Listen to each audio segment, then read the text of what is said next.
Tahimik ang loob ng GYM, pero ramdam sa hangin ang tensyon. Ang tunog ng mga sapatos sa sahig, ang mahinang bagsak ng punching bag, at ang bulungan ng mga tao ay unti-unting humihina habang may dalawang personalidad na papalapit sa gitna ng ring. Sa isang sulok, nakatayo si Manny Pacquiao. Simplo ang kilos, walang yabang, tahimik lang na nag-iinat. Sanay na siya sa ganitong eksena. Para sa kanya, isa lang itong ordinaryong araw ng ensayo. Sa kabilang banda, pumasok si Steven Seagal na may kumpiyansang hindi may togo. Diretso ang lakad, taas noo, at may bahid ng ngiti sa labi. Ngiting puno ng paniniwalang kontrolado niya ang sitwasyon. May ilan sa crowd ang napatingin agad, may ilan ang napangiti, at may ilan din ang napakunot noo. Kilala si Steven sa kanyang imehe bilang martial artist at action star, at halatang dala niya ang reputasyong iyon sa bawat hakbang. Habang papalapit siya kay Manny, lalong lumapad ang kanyang ngiti. Para bang sinasabi ng ekspresyon niya, tingnan natin kung gaano ka talaga kagaling. May ilang tao sa paligid ang naglabas ng cellphone, ramdam nilang may kakaibang mangyayari. Hindi ito basta sparring. Hindi ito basta bero. May halong ego, reputasyon, at pride ang sandaling iyon. Sandaling nagtagpo ang kanilang mga meta. Si Manny, kalmado pa rin, parang walang nararamdamang pressure. Walang ngiti, walang simangot, puro focus lang. Samantalang si Steven, bahagyang tumawa, parang minamalit ang katahimikan ni Manny. Para sa kanya, mukhang simpleng laro lang ito, isang pagkakataon para magpakita ang gilas sa harap ng mga tao. May bumulong sa likod. Ngumiti siya, parang kampante masyado. May isa pang nagsabi. Hindi yata niya alam kung sino ang kaharap niya. Sa ilang segundong iyon, tila huminto ang oras. Ang GYM na kanina'y maingay ay naging sobrang tahimik. Ang lahat ng mata ay nakatuon sa dalawang lalaking magkaibang-magkaiba ang aura. Ang isa'y tahimik na alamat, ang isa'y mayabang na hamon. At sa gitna ng katahimikan, isang bagay ang malinaw. Isang ngiti pa lang, may kuwento nang nagsisimula. At isang suntok ang magtatapos nito. Unti-unting bumalik ang ingay sa loob ng GYM, pero iba na ang tono. Hindi na ito simpleng usapan o tawanan, may halo na itong pananabik at kaba. Ang mga tao sa paligid ay mas lumapit, parang hinihila ng eksena ang bawat isa palapit sa ring. May mga trainer na napahinto sa ginagawa, may mga boxer na tinanggal ang gloves, at mas dumami ang mga cellphone na nakataas, handa mag-record ng kahit anong mangyari. Si Steven Seagal ang unang bumasag sa katahimikan. Bahagya siyang tumawa, isang tawang may kumpiyansa at konting pamamalit, saka siya nagsalita sa tonong parang walang bigat ang kanyang sasabihin. Relax lang, sabi niya, habang bahagyang itinataas ang dalawang kamay. Konting sparring lang naman. Just for fun. May ilan sa crowd ang napangiti. Para sa iba, parang biro lang na. Isang casual na hamon, walang masamang intention, o iyon ang gustong ipakita ni Steven. Pero para sa mga mas nakakaintindi ng boxing, ramdam nila na hindi lang ito basta for fun. Ang paraan ng kanyang pananalita, ang tingin sa mata ni Manny, at ang tindig ng kanyang katawan, lahat iyon ay may dalang hamon. May isang trainer ang bumulong sa katabi niya. Parang sinusubok niya si Manny. Isa pa ang sumagot. Hindi yata niya alam ang pinapasok niya. Si Manny Pacquiao ay nanatiling tahimik. Hindi siya agad sumagot. Tiningnan niya si Steven mula ulo hanggang paa, hindi para maliitin, kundi para sukatin ang sitwasyon. Sa kanyang karanasan, alam niya na ang ganitong mga sandali ay delikado, hindi dahil sa lakas ng kalaban, kundi dahil sa ego na pwedeng masaktan. Lumapit si Steven ng isang hakbang. Hindi agresibo, pero sapat para ipakita na seryoso siya. Isang round lang, degdeg niya. Walang pressure. Practice lang. Mas lalo pang uminit ang paligid. May mga taong nagsimulang magpalitan ng tingin, may mga ngumiti, at may mga halatang nag-aalala. Para sa ilan, parang palabas lang ito. Para sa iba, parang may paparating na hindi nila inasahan. Sa wakas, nagsalita si Manny. Mahina ang boses, pero malinaw. Okay, sabi niya, kung gusto mo. Walang yabang. Walang drama. Isang simpleng sagot na mas lalong nagpalakas ng tensyon. Ang simpleng okay na iyon ay parang spark na nagpasabog ng excitement sa buong GYM. Wey, pumayag siya, sigaw ng isang tao. Grabe, seryoso na to. May isang coach ang lumapit agad. Casual lang ha, paalala niya sa dalawa. Walang sobra. Tumango si Steven, pero hindi nawala ang ngiti sa kanyang mukha. Sa kanyang isip, ito ang pagkakataon para patunayan ang sarili. Para ipakita na hindi lang siya action star, hindi lang imehe sa pelikula. Sa harap ng isang boxing legend, gusto niyang ipakita na kaya rin niyang makipagsabayan. Si Manny naman ay dahan-dahang nag-shoot ng gloves. Habang ginagawa niya iyon, hindi siya nagsasalita. Ang mukha niya ay seryoso ng gayon, pero hindi galit. Para sa kanya, ito ay sparring pa rin. Pero alam niyang kailangan niyang maging maingat. Isang maling galaw, isang maling lakas, at pwedeng magbago ang lahat.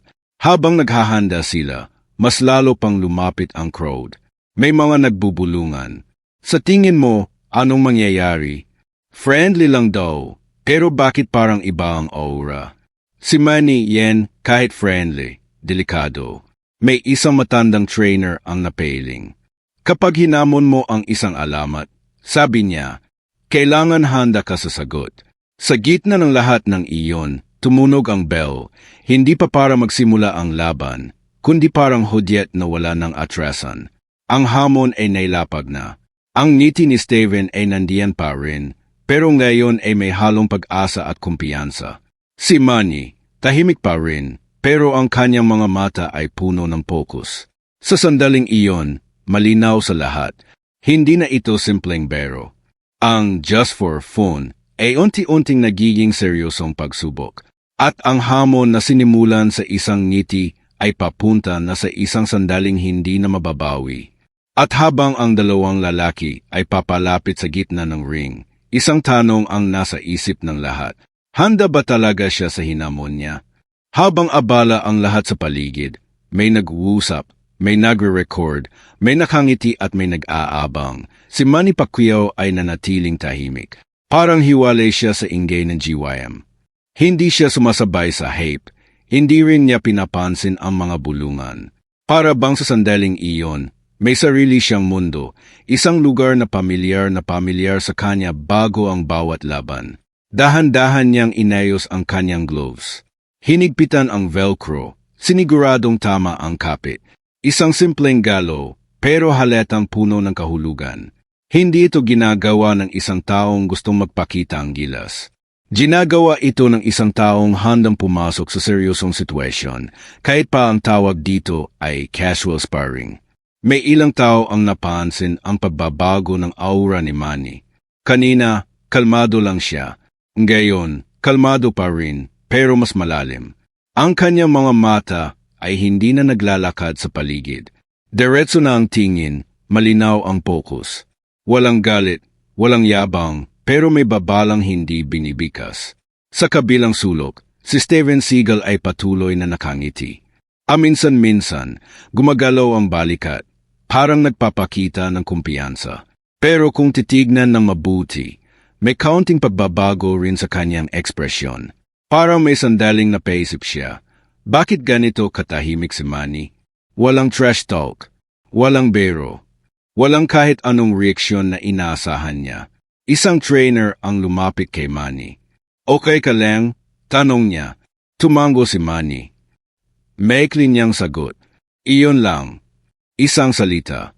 Pero sapat na para ipakita na handa siya. Habang nag-iinat si Manny, ramdam ng mga nakakakilala sa kanya ang isang pamilyar na pakiramdam. Ito ang parehong katahimikan na nakikita nila bago siya pumasok sa ring laban sa pinakamalalakas na pangalan sa boxing. Ito ang katahimikang nagsasabing seryoso na ang laban, kahit walang nagsasabi nito ng direkta. May isang batang boxer ang bumulong sa kaibigan niya. Bro, nakita mo yung mata niya. Sagot ng isa. Parang may mangyayari. Si Manny ay huminga ng malalim. Isa, dalawa. Hindi siya nagmamadali. Alam niya na ang pinakamahalagang sandata ay hindi lakas, kundi control. Control sa sarili, sa galaw at sa sitwasyon. Para sa kanya, ang paghamon ni Steven ay hindi personal. Isa lang itong sandali na kailangang harapin ng tama. Lumapit siya sa gitna ng ring, walang pagmamadali. Ang bawat hakbang ay pante, siguradong sigurado. Walang yabang sa postura, pero ramdam ang kumpiyansa na galing sa dekada ng karanasan. Hindi na kailangan ni Manny na malalakas na salita. Ang presensya pa lang niya ay sapat na. Sa crowd, may nagsimulang manahimik. Ang iba, kanina ay nagtatawanan pa. Ngayon ay seryoso na ang mukha. Parang unti-unting naiintindihan ng lahat na ang eksenang ito ay hindi basta palabas. May bigat ang katahimikan ni Manny, isang bigat na hindi kayang tumbasan ng ngiti o biro. Si Steven ay tumingin sa kanya, mula ulo hanggang paa. Ngayon, hindi na ganoong kalapad ang ngiti. Nandoon pa rin ang kumpiyansa, pero may halong pag-iingat. Para bang ngayon lang niya lubusang naramdaman kung sino ang kaharap niya. Isang tunay na alamat, hindi lang pangalan, hindi lang reputasyon. Ready? Tanong ng isang coach. Tumango si Manny. Tahimik. Diretso. Walang arte. Sa sandaling iyon, malinaw ang isang bagay. Ang tunay na panganib ay hindi maingay. Hindi ito sumisigaw, hindi nagyayabang, at hindi nagbabantang magsalita. Minsan, ito ay nakatayo lang sa harap mo, tahimik, nakatingin, at handang kumilos sa tamang oras. At habang papalapit na sila sa simula ng sparring, ang katahimikan ni Manny Pacquiao ay mas nakakatakot kaysa sa kahit anong hamon. Dahil alam ng mga nakakaintindi, kapag ang isang alamat ay tumahimik, may dahilan iyon. Tumunog ang bell, isang malinaw at matinis na tunog na tila pumutol sa hininga ng buong GYM. Sa sandaling iyon, ang lahat ng mata ay nakatuon na sa ring. Wala ng usapan, wala ng tawanan. Ang kaninang casual sparring ay biglang nakaroon ng bigat na parang totoong laban. Si Steven Seagal ang unang gumalo. Mabilis siyang lumapit, bahagyang nakayuko. Ang mga kamay ay nasa harap, hindi eksaktong boxing stance, pero puno ng kumpiyansa. May bahid ng pagyayabang sa kanyang galaw, parang sinasabing, tingnan mo kung paano ako gagalaw. Nagpakawala siya ng unang suntok, hindi buong lakas, pero sapat para magpakita ng presensya. Si Manny Pacquiao, sa kabilang banda, ay hindi umatik agad. Isang hakbang paetras, bahagyang liko ng balikat. Isang simpleng galaw, pero sapat para iwasan ang suntok na parang wala lang. Walang panik, walang biglang galaw. Para sa kanya, isa lang itong normal na reaksyon. Nagpakawala ulit si Steven ng kombinasyon. Dalawang mabilis na suntok, kasunod ang isang mas mabigat na galaw. May intensyon ang bawat at-take, pero kapansin-pansin na mas mabagal ito kumpara sa inaasahan ng ilan. Ang iba sa crowd ay napatingin kay Manny, naghihintay ng sagot. Pero si Manny, patuloy lang sa paggalaw. Umikot siya sa ring, magaan ang paa, parang hindi man lang humahawak sa sahig. Ang kanyang footwork ay tahimik, eksakto, at kontrolado. Bawat suntok ni Steven ay sinasalubong ng isang iwas, isang maliit na hakbang, isang bahagyang liko ng ulo, isang timing na halos hindi mapapansin ng hindi sanay na mata. Grabe, bulong ng isang trainer. Hindi man lang siya tinatamaan. Si Steven ay nagsimulang magdagdag ng lakas. Ramdam ang determinasyon sa kanyang galaw. Hindi na ito puro show-off. Gusto na niyang makadikit, makahanap ng butas, makaramdam ng tama. Pero sa bawat hakbang niya papalapit, si Manny ay isang hakbang palayo, laging nasa tamang distansya. May sandaling nagpalitan sila ng tingin. Sa meta ni Steven, may halong pagtataka. Arabang iniisip niya, bakit parang hindi ko siya maabot? Sa mata ni Manny, may kalmadong pagsusuri, parang binabasa niya ang bawat kilos, bawat paghinga ng kalaban.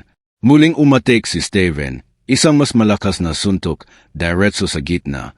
Ngunit sa isang iglap, umikot si Manny, dumaan sa gilid at wala na sa harap niya. Ang suntok ay tumama lang sa hangin. May ilang tao sa crowd ang napasinghap. Ang bilis, sabi ng isa. Hindi ito normal. Habang tumatagal ang unang ilang segundo, unti-unting nagbabago ang takbo ng sparring. Si Steven, na kanina ay kampante at nakangiti, ay nagsisimulang mag-focus ng mas seryoso.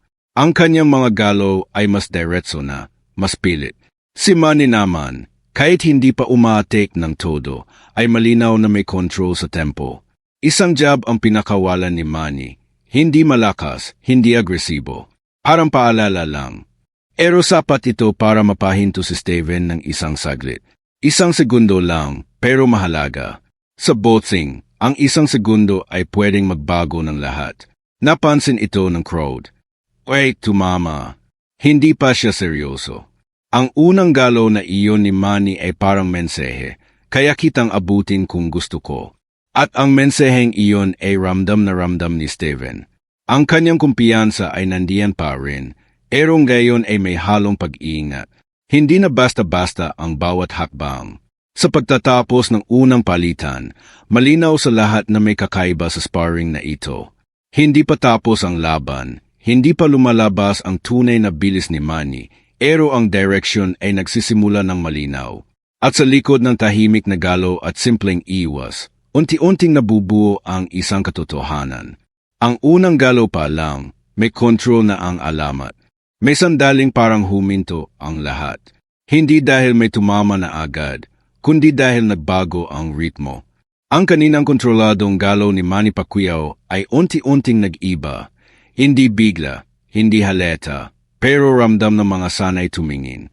Parang may switch na pinindot. Parang may desisyong tahimik na ginawa. Si Steven Seagal ang unang nakaramdam nito.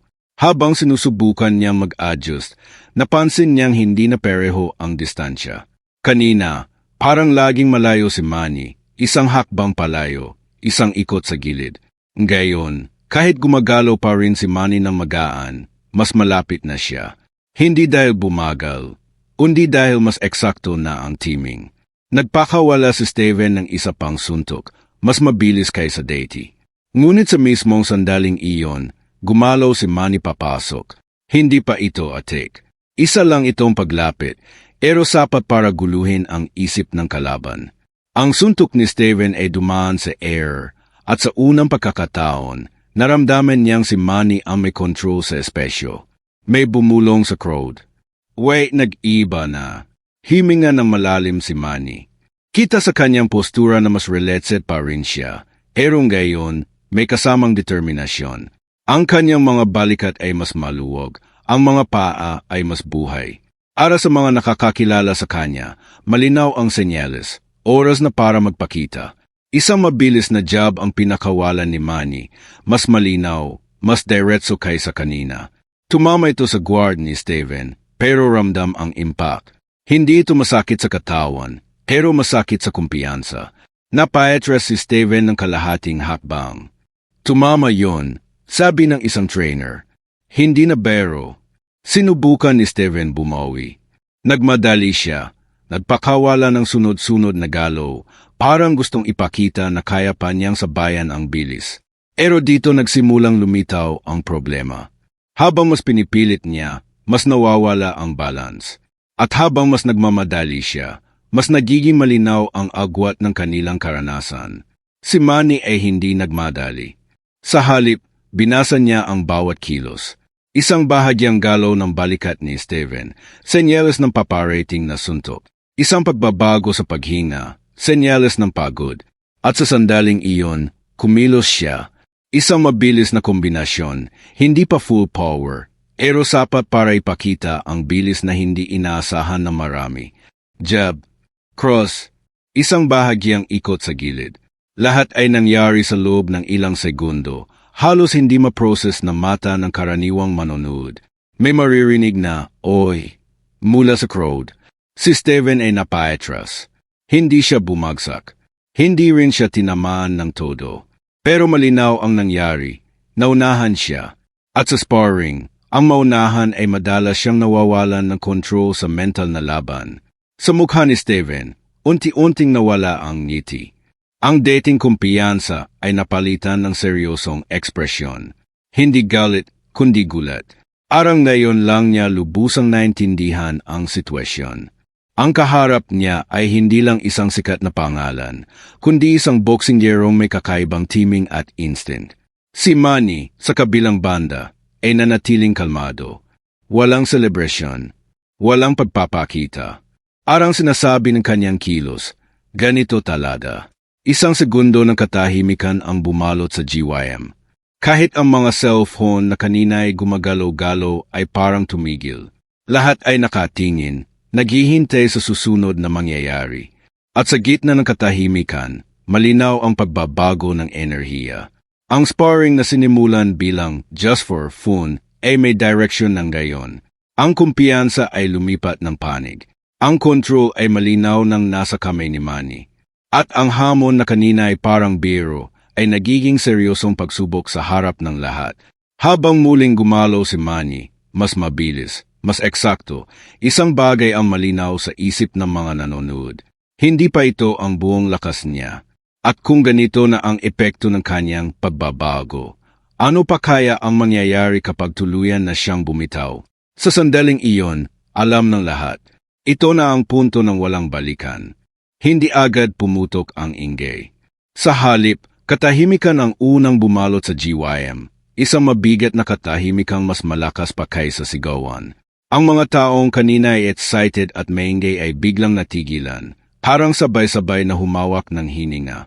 May mga cellphone na nakataas pa rin, pero halos walang gumagalaw. Lahat ay nakatingin. Si Steven Seagal ay umetras ng isa pang hakbang. Hindi siya bumagsak. Hindi rin siya tinamaan ng isang knockout punch. Pero ang kanyang mga mata, iyon ang nagsabi ng lahat. Nandun ang gulat, ang pagkakaintindi, at ang biglang pagputol ng dating kumpiyansa. Para may pader na bumagsak sa isip niya at sa likod nito ay ang malinaw na katotohanan. Iba ang kaharap niya. Himinga siya ng mas malalim kaysa kanina. Ang dibdib ay umangat bumaba, mas mabilis ang ritmo. Hindi ito dahil sa pagod ng katawan, kundi dahil sa bigat ng realisasyon. Ang bawat galaw ni Manny ay hindi basta bilis. May direction, may intention, may dahilan. Si Manny Pacquiao ay huminto rin, hindi para magyabang, kundi para magbigay ng espesyo. Ang kanyang tindig ay relaxed pa rin, pero alerto. Ang mga mata ay kalmado, tarang nagtatanong, ituloy ba natin o sapat na? Walang hamon sa tingin niya, walang pangmamaliit. Isang tahimik na pagrespeto sa sitwasyon. May isang coach ang dahan-dahang nagsalita mula sa gilid. Okay lang ba? Tumango si Steven. Sagot niya, pero iba na ang tono. Mas mababa, mas seryoso, mas totoo. Sa crowd, may mga nagbulungan. Grabe, nakita mo yun. Isang switch lang, tapos ganon na. Hindi man lang siya nag-full power. May isang veteranong trainer ang napailing. May halong ngiti at pagkamangha. Iyan ang pinagkaiba. Sabi niya, hindi niya kailangan na malakas na suntok para iparamdam kung sino siya. Si Steven ay muling tumingin kay Manny. Gayon, mas matagal. Hindi na ito tingin ng hamon.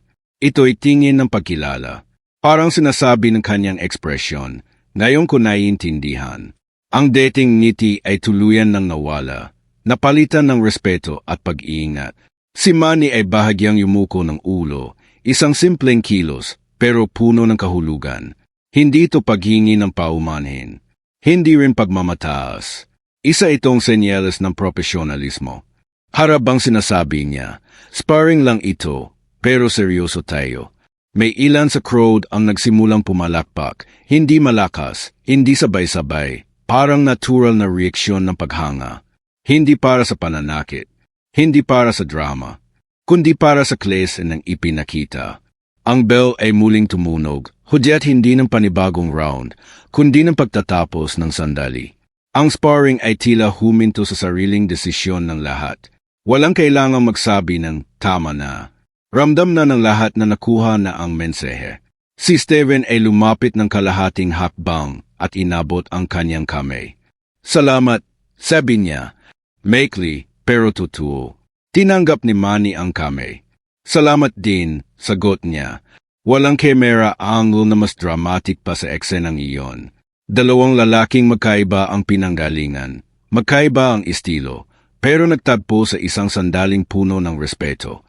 Ang GYM ay muling nag-ingay, pero ngayon ay iba na ang tono, mas mababa, mas mahinahon, mas may bigat. Habang unti-unting bumabalik ang galaw sa paligid, may isang malinaw na bagay na naiwan sa isip ng lahat ng nakasaksi.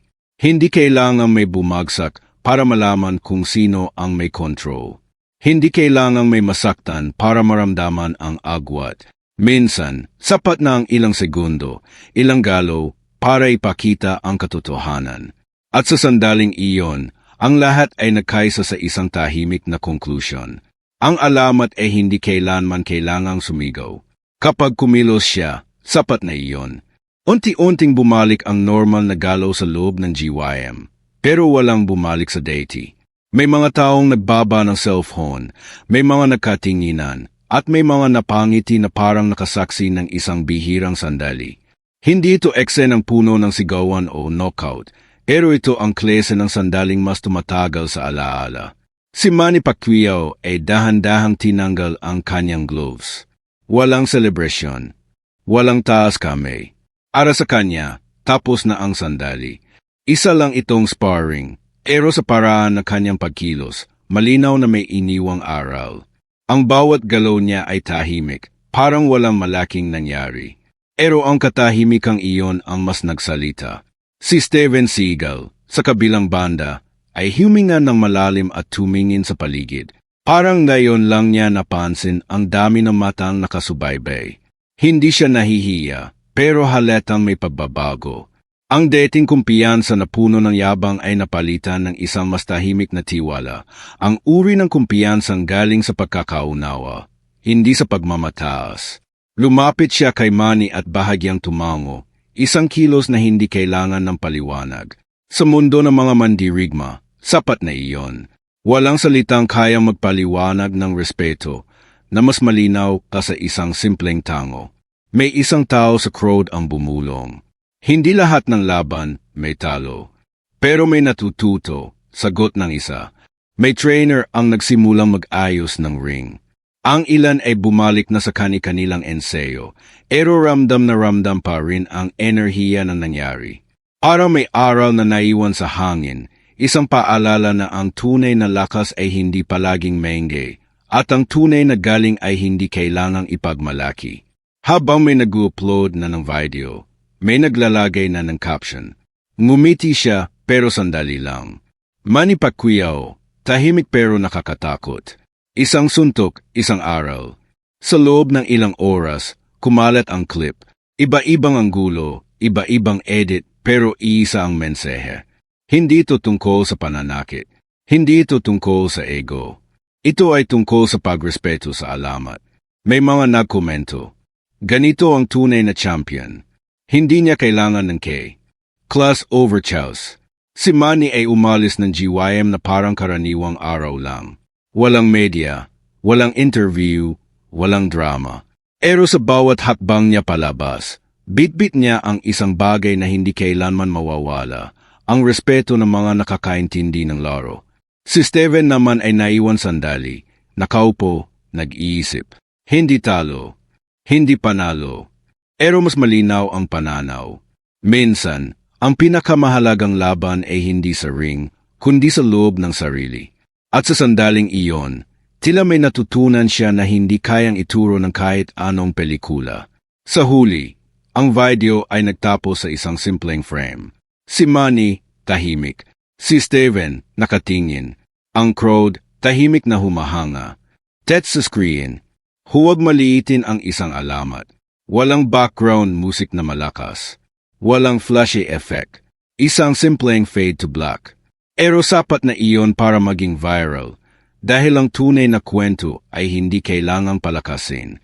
Kapag totoo, kusa itong kumakalat. At sa bawat tao makakapanood ng clip na iyon, ay isa ang magiging reaksyon. Hindi lahat ng ngiti ay nagtatagal, lalo na kapag hinarap mo ang isang tunay na alamat.